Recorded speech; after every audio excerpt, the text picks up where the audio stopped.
జరుగుతుంది సార్ నిజంగా చెప్పాలంటే అంటే ఒక తెలంగాణ పౌరుడిగా నేనైతే యాక్సెప్ట్ చేయను. ఎందుకంటే తెలంగాణ రాష్ట్రం ఏర్పడేటప్పుడు కూడా కంపెనీల మీద పడి అలాగే దోచుకున్నారు సార్ అందరూ. అప్పుడు ముందు ఉద్యమం టైంలో ఘోరం సార్. ఇప్పుడైతే కాంగ్రెస్ సేమ్ థింగ్ చేస్తుంది. ఎగ్జాంపుల్ అంతే ఎందుకు సార్ చలాల మీద పడ్డది. ఇప్పుడు చూడండి ఘోరంగా వసూలు చేస్తున్నారు ఎక్కడ పడితే అక్కడ. ఆశ్చర్యం అంటున్నా కాంగ్రెస్ లో లాజర్స్ ఫేర్ అని ఎంతమంది వెళ్ళంటే ఎవరు పడితే వాడు దోచుకునే పరిస్థితి వచ్చింది. బీఆర్ఎస్ ఉన్నప్పుడు 5 తిట్టేవాడు. ఇప్పుడు ఎవరు తిట్టాలి? అందరూ తిట్టాలి, మనం తిట్టుకోవాలి. మనం తిట్టుకోవాలి. అది పరిస్థితి కాంగ్రెస్ అంట. కాబట్టి అది క్రమక్రమంగా ఎమ్మెల్యే స్థానాలు వచ్చే వరకు వీక్ అవుతుంది. ఇంకా డబ్బులు లేవు కాబట్టి ఎమర్జేది ఇద్దరే, నాకు తెలిసి బీఆర్ఎస్ ఒకటి బీజేపీ. ఇద్దరు ఏ పార్టీలు వేస్తారో తెలియదు, కలిస్తే సునామీ. నాకు తెలిసి ఇప్పుడు జెడ్పీటీ ఎంపీటీసీ జరుగుతాయా సార్? వాయిదా వేస్తాడు, అర్జెన్సీ లేదు కదా, వాయిదా వేస్తాడు. ఇప్పుడు ఆయనకి లోకల్ పార్టీకి సంబంధించిన మున్సిపల్ కార్పొరేషన్స్ సర్పంచ్ అయిపోతే కేంద్రం నుంచి వచ్చే నిధులకు ఏమి దోకాలు లేదు. ఈ జెడ్పీటీసీ ఎంపీటీసీ పెట్టినామంటే పెట్టినట్టే ఉంటది. అందువల్ల విన్నా నేను ఆయన భవిష్యత్ 2 నెలలు 3 నెలలు వాయిదా వేస్తాడని. చూడాలి. కూడా అయిపోయింది. అదే సార్ ఇంకో ఫైనల్ ఇంకొకటి ఉంది సార్.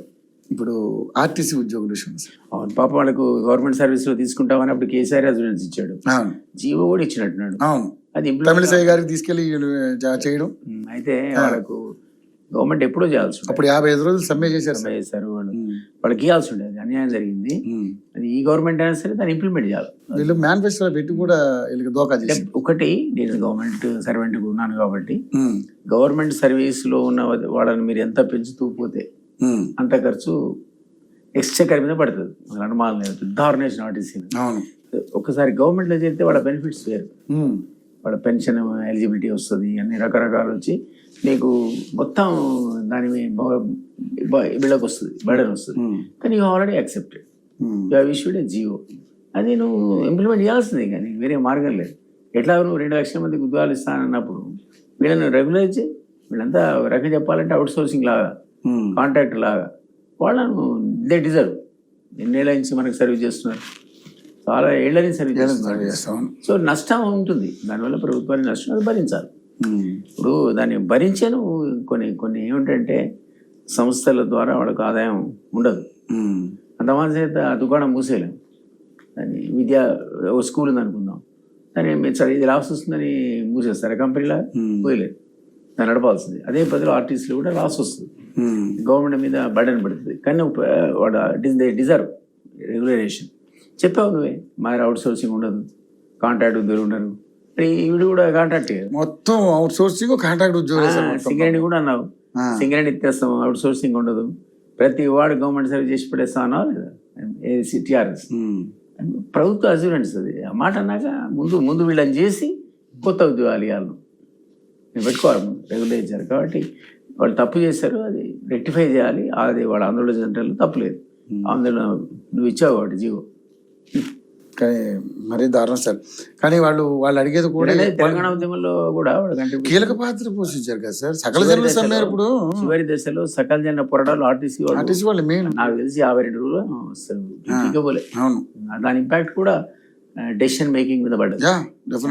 ఒక పక్క ఉద్యోగులు చేశారు, పెన్ డౌన్ అసలు గవర్నమెంట్ నడవలే. ఇంకోటేమో ఆర్టీసీ వాళ్ళు చేశారు, సింగరేణి చేశారు. సింగరేణి ఉత్పత్తి ఆగిపోయింది. అన్ని ఒకటి తర్వాత జరుగుతున్నటువంటి ఆ పరిణామాలు అనేది తీవ్రమైనటువంటి ఇంపాక్ట్ కేంద్ర ప్రభుత్వం మీద పడడం వల్లనే, అది వేయడం వల్లనే తెలంగాణ వచ్చింది. అది వచ్చేది కదా. సో ఆర్టీసీ కంట్రిబ్యూషన్ కూడా ఉంది అందులో. సో వాళ్ళకు ఏం వాగ్దానం చేసావు అది చెయ్యి ముందైతే. అవును సార్, వాళ్ళకి ఏదో యూనియన్లు, అంతకుముందు యూనియన్లు ఎత్తేసారు ఎవరికి, కేసీఆర్ గారు. ఇప్పుడు యూనియన్లు కూడా మేము ఏర్పాటు చేస్తామని చెప్పేసి అన్నారంట. అది కూడా చేయట్లేదు. పిఆర్సీలు ఇవ్వలేటండి సార్, 2 పిఆర్సీలు ఏమో రావాలంట సార్. అదే ప్రాబ్లం. మార్నింగ్ చూస్తాను, పెన్షన్ వాళ్ళకి కూడా సరిగ్గా డబ్బులు రావట్లేదని, డిఏలు పూర్తిగా రిలీజ్ కాలేదు. ఒక ఐటమ్ వచ్చింది, న్యూస్ ఐటమ్. సో అందుకే రేవంత్ రెడ్డి అనే వాడి యొక్క పరిపాలన సరిగ్గా లేదు అనడానికి అది ఇవన్నీ కారణాలు. ప్రైవేట్ వీటిలో ఈవెన్ ఎంప్లాయీ ఒకటేమో రిక్రూట్మెంట్ ఆపావు, అనుకున్న ప్రకారం 2 లక్షల ఉద్యోగాలు రాలేదు.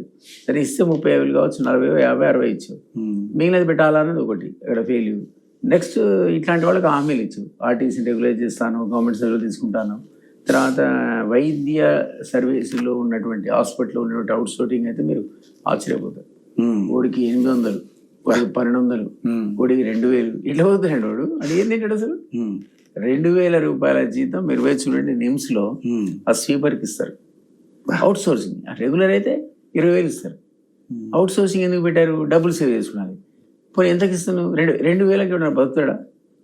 కనీసం రోజు 100 రూపాయలు కూడా పడతాయి కదా సార్. న్యాయం ఎక్కడ పట్టే వాడు ఏంటంటే రేషన్ బియ్యం అట్లాంటివి తీసుకొని ఓ పూట తిని ఓ పూట తినక. మీరు మీడియాలో స్టడీ చేయండి ఎన్ని గవర్నమెంట్ డిపార్ట్మెంట్లో అవుట్ సోర్సింగ్ ఉందో. అసలు గవర్నమెంట్ డిపార్ట్మెంట్ అవుట్ సోర్సింగ్ అని పెట్టుకోవచ్చా? ఎందుకంటే నువ్వే కదా మమ్మల్ని పరిపాలించాల్సింది. నీ దగ్గరే వాడు 2,000 జీతాన్ని పడి వస్తుంటే ఇక బయట వాళ్ళ గురించి మనం ఏమడుగుతాం? సో ప్రభుత్వ రంగ సంస్థల్లో ఉన్న ప్రతి వాళ్ళని కూడా వాడు రెగ్యులరైజ్ చేయాలి. ప్రభుత్వ ఎంప్లాయీస్కి జీతాలు ఇవ్వాలి, ఇచ్చి కాపాడాలి తప్ప దాని దిశగా అసలు నీకు అవగాహన కూడా ఉందో లేదో తెలియదు. అదే